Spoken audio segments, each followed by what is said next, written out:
There are creatures standing beneath Allah's throne right now who haven't lifted their heads in billions of years. And when you recite Ayat al-Kursi, they hear you. In part 1, we discovered why the Jinn fear Ayat al-Kursi so much that one of them was forced to reveal its secret. But here's what I didn't tell you. The verse doesn't just protect you from Jinn.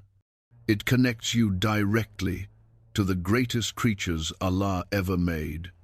And what I'm about to show you will change how you see yourself forever. Stay until the end, because I'm going to reveal the exact promise the Prophet, peace be upon him, made about this verse, and it has to do with paradise. If you're new here, this is True Islam Voice. Subscribe now, because we're going deeper than anyone else. Turn on notifications. You don't want to miss what's coming. Right now, as you're watching this video, there are angels standing beneath Allah's throne. Not small angels, not regular angels. These are the bearers of the throne. The Prophet Muhammad, peace be upon him, described just one of them. He said, "The distance between his earlobe and his shoulder is a journey of 700 years. Wait, did you catch that? Not walking, not riding, flying. At the speed birds fly, for 700 years. Just to cross from his ear to his shoulder. And here's what's terrifying. That measurement, that 700-year flight, that's only describing his size, not his power, not his rank, not his worship. These angels have one mission: carry the throne of the King of Kings. And they have never, not once since the day Allah created them, raised their heads. Think about that for a second. Creatures so massive that it takes 700 years to cross their shoulder. Creatures so powerful that they hold up the greatest creation in existence, have never dared to lift their faces. Why? Because what they're holding is too magnificent to look away from. They stand there, heads bowed, wings folded, tears streaming, voices trembling, saying the same words you say when you recite Ayat al-Kursi. Subhanak Allahumma wa bihamdik. Glory be to you, O Allah, and all praise belongs to you. Now here's where this gets personal. When you recite Ayat al-Kursi, when you say, Allahu la ilaha illa huwa, Allahu al-Qayyum, these angels, these titans who carry the greatest creation, recognize your voice. They hear the psalm words they've been saying since before your universe existed. This isn't just a verse. This is a direct connection to the throne. Now the Prophet, peace be upon him, told us something that most people never talk about. He said, the throne makes a sound. He described it like this: the throne creaks like a saddle creaks under the weight of a rider. Now, before anyone misunderstands, this is not because Allah sits on it physically. Allah is beyond body, beyond form, beyond space. But the throne itself is so magnificent, so immense, so charged with divine light, that its very existence creates a tremor of awe across all creation.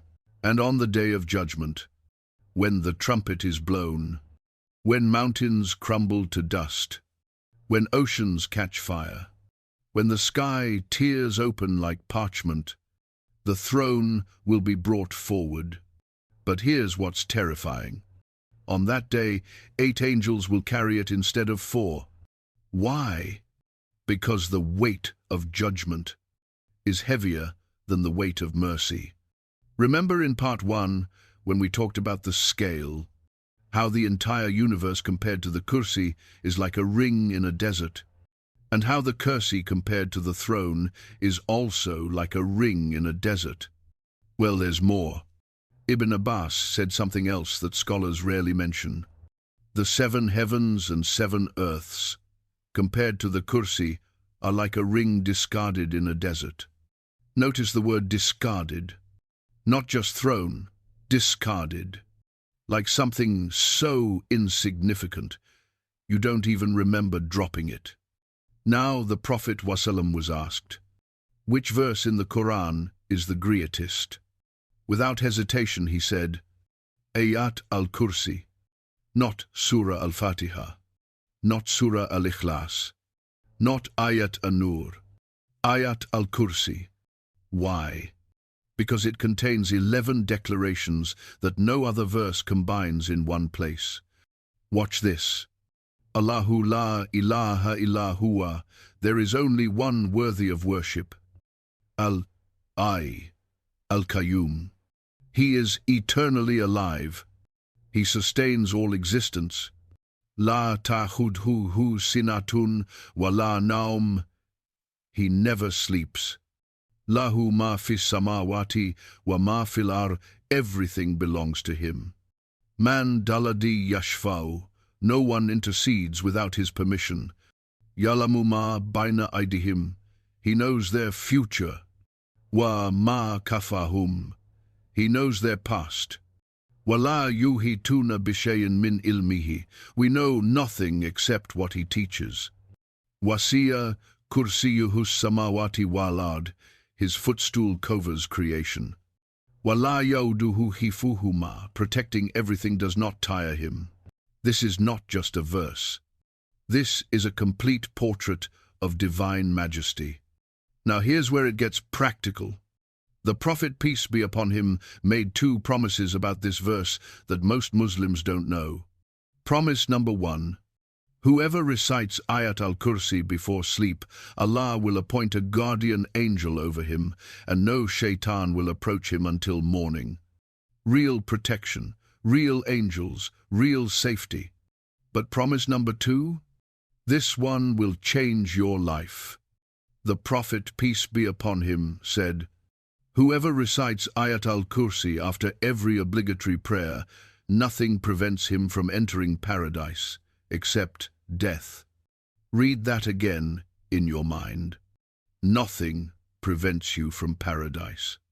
No waiting, no barriers, no punishment, just death paradise. 5 daily prayers, 5 opportunities, less than 30 seconds each time, and your entry to Jannah is guaranteed. You're just waiting for your appointment. Now remember that Jinn from part 1, the one who revealed the secret to Abu Huraira.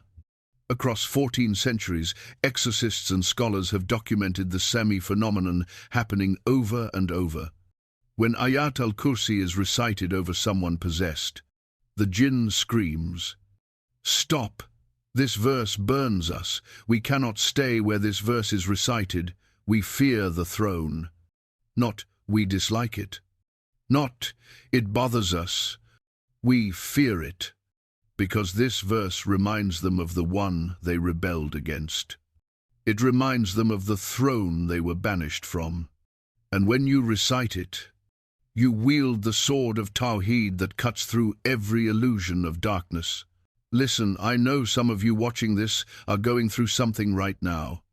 Anxiety that won't stop. Family problems that keep getting worse. Thoughts that attack you at night. A heaviness in your home you can't explain. The Prophet, peace be upon him, told us. Shaitan flows through the son of Adam like blood flows through his veins.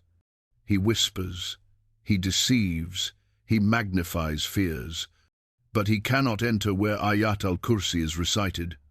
This isn't superstition. This is sunnah. This is protection. This is your weapon. So here's my challenge to you. Tonight, before you sleep, recite Ayat al-Kursi. Tomorrow, after every prayer, recite it.